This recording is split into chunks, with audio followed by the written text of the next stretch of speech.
Hey beautiful person, welcome to my YouTube channel. In this video I'm gonna try to help you to show you how you can create a timeline in DaVinci Resolve 18. So also a couple of tricks and things you should know.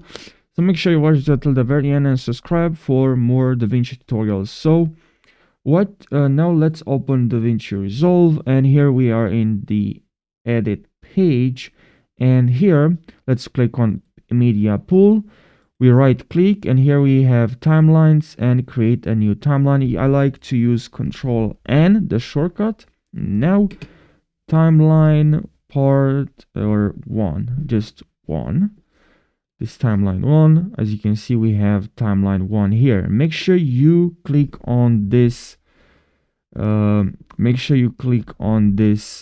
icon here, and then you select this one so you can see stacked timelines. Otherwise you won't be able to see here, but if you click here you see timeline. This is timeline one.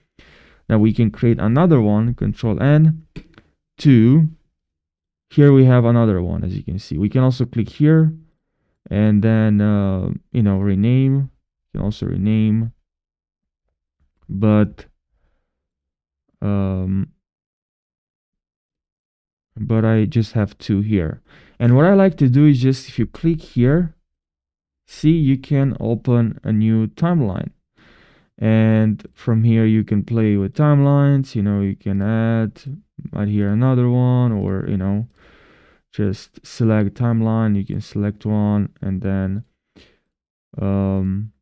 yeah, you can move stuff. You can move, for, let's say you cut a video in this timeline and then you move it here,